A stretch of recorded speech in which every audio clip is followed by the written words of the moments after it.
کہ وَخَرُّوا لَهُ سُجَّدًا کہ اور وہ سب یوسف کے سامنے سجدہ ریز ہو گئے۔ تو اب جو حضرت یوسف کے بھائی تھے اور وہ کیا شرک کر رہے تھے، اور انہوں نے بہت بڑا شرک کر دیا، اور قرآن مجید نے بھی اس کو بڑے اچھے انداز سے پیش کیا، حضرت یوسف نے بھی اس کو نہیں روکا۔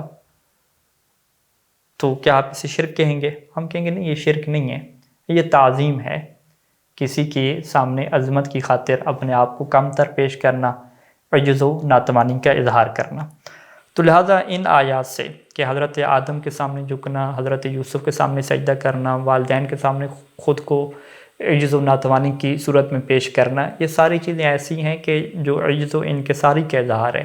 تو ایسا عجز و انکساری کا اظہار چاہے وہ سجدے کی شکل میں بھی ہو جائے، اسے ہم عبادت نہیں کہتے، اور یہ شرک بھی نہیں ہوتا۔ ہاں، ڈکشنری کے ایک معنی میں آپ عبادت کہہ لیں، لیکن جو عبادت کا حقیقت ہے، جو عبادت کا حقیقی مفہوم ہے، اس کے اعتبار سے نہیں ہے۔ تو بس عبادت ہم کسے کہتے ہیں کہ عبادت کب بنتی ہے؟ تو ہم کہیں گے کہ عبادت تب بنتی ہے کہ جب اس کے اندر دو چیزیں ہوں۔ پہلی جو چیز ہے کہ وہ جس کے سامنے آپ جھک رہے ہیں، جس کے سامنے آپ عاجزی کا اظہار کر رہے ہیں، اس کو آپ الہ سمجھتے ہوں۔ الہ یعنی اسے آپ معبود سمجھتے ہوں، اسے آپ رب سمجھتے ہوں۔ قرآن مجید کی یہ آیت ہمارے سامنے ہے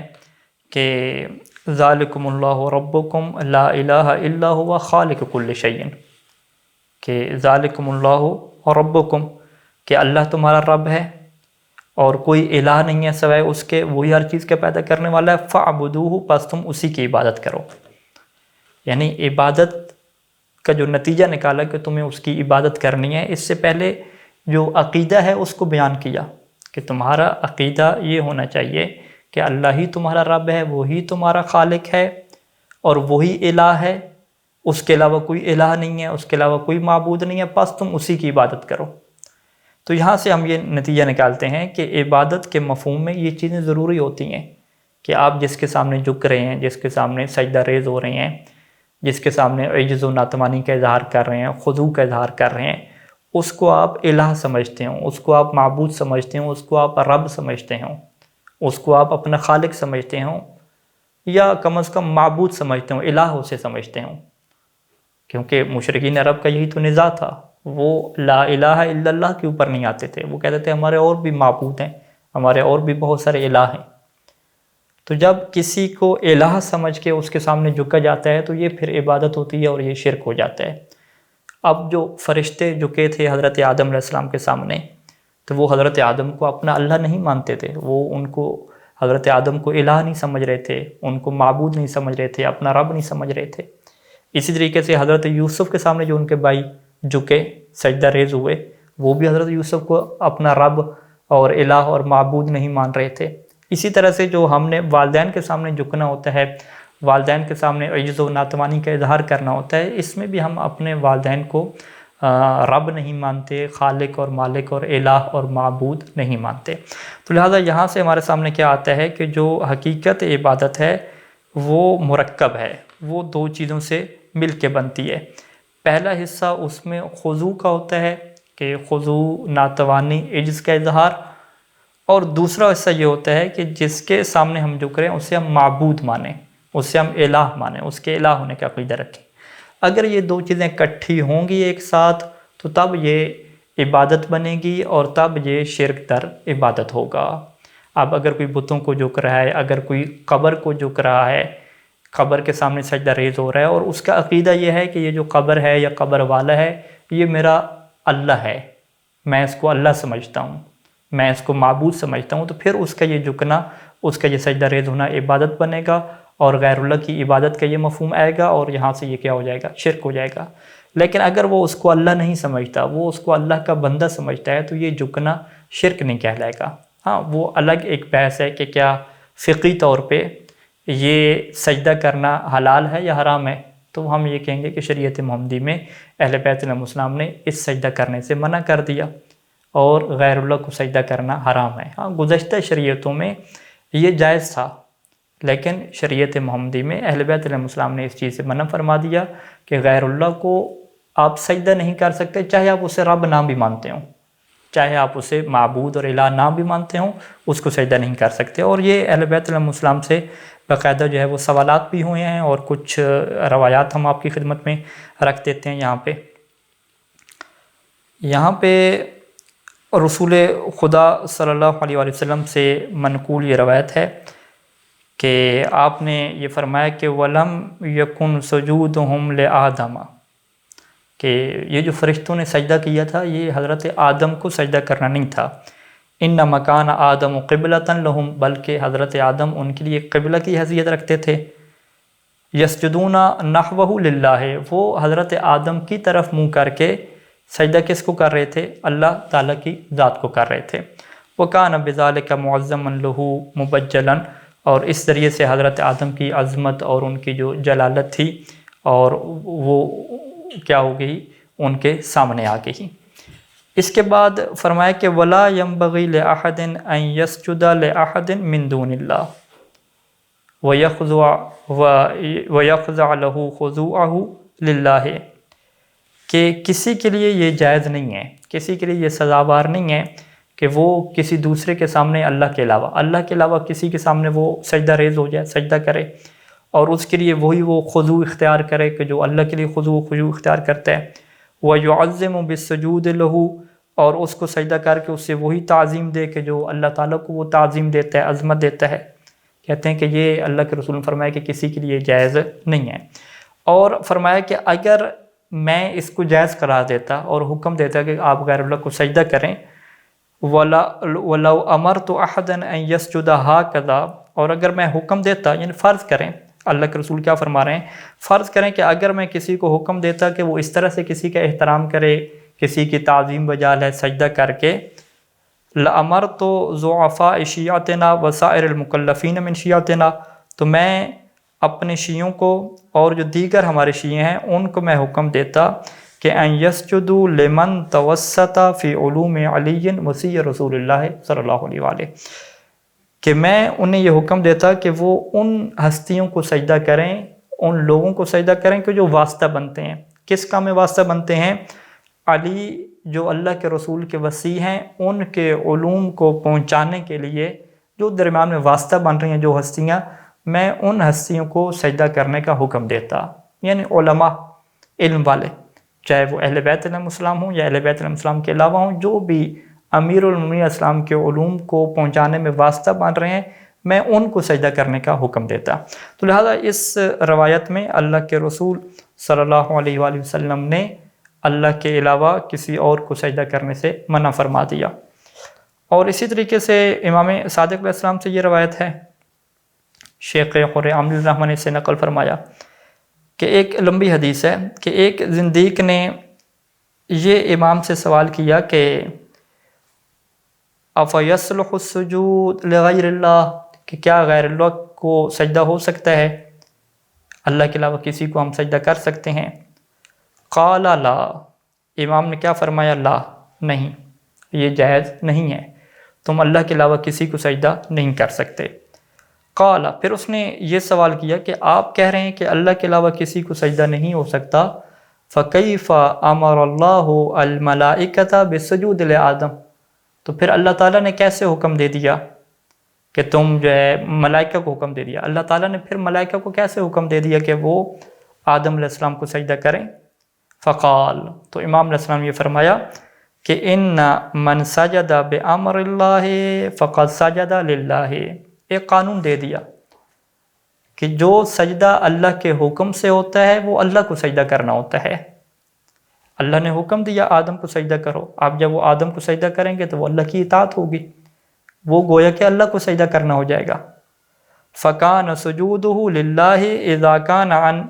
أَمْرِ اللَّهِ، پس حضرت آدم کو سجدہ کرنا اللہ کے لیے سجدہ تھا کیونکہ وہ اللہ کے حکم سے تھا،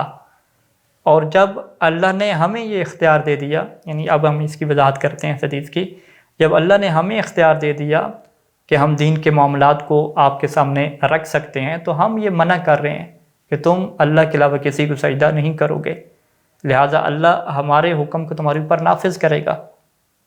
تو پس جب ہم منع کر رہے ہیں، اللہ کا رسول منع کر رہا ہے، تو اللہ کا یہ حکم ہے کہ جس کام سے اللہ کے رسول منع کر دیں اس سے تم نے منع ہو جانا ہے۔ اللہ کے اللہ کا یہ حکم ہے کہ جس کام سے اہل بیت رسول منع کر دیں تم نے اس سے منع ہو جانا ہے۔ تو اس کا مطلب کیا ہے کہ جو اب تم سجدہ کرو گے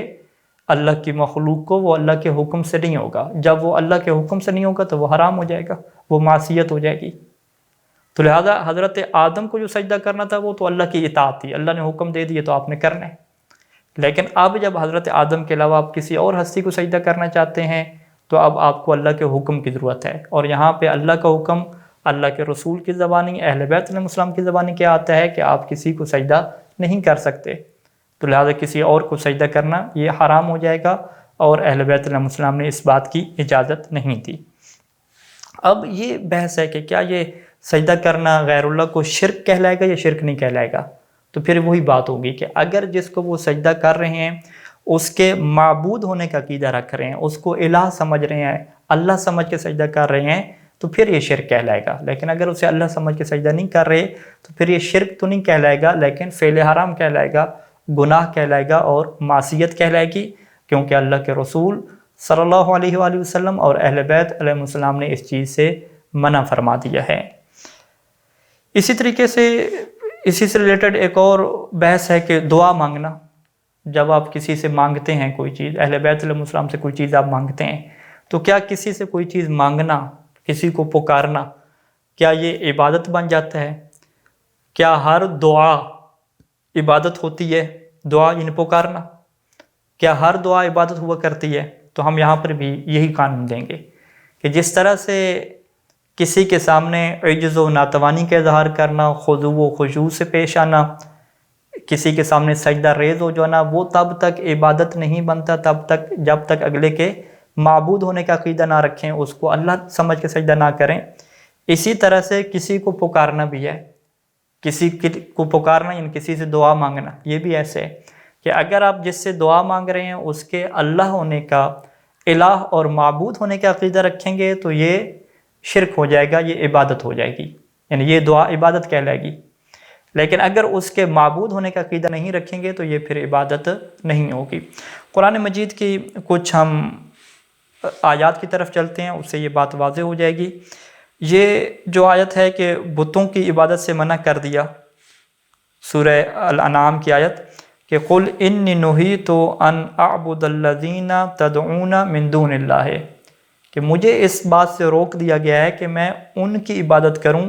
کہ جن کو تم اللہ کے سوا پکارتے ہو یعنی تم جن کی عبادت کرتے ہو۔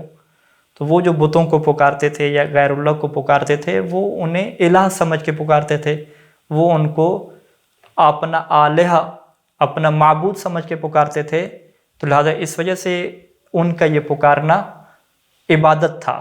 تو اللہ کے رسول نے کیا فرمایا کہ مجھے اس عبادت سے روک دیا گیا ہے، نُہِیتُ أَنْ أَعْبُدَ الَّذِينَ، کہ مجھے ان کی عبادت سے روک دیا گیا ہے کہ جن کی عبادت تم کر رہے ہو۔ اب تمہاری عبادت کا طریقہ کار کیا ہے کہ تم انہیں پکارتے ہو۔ اب فقط پکارنا عبادت نہیں ہوتا،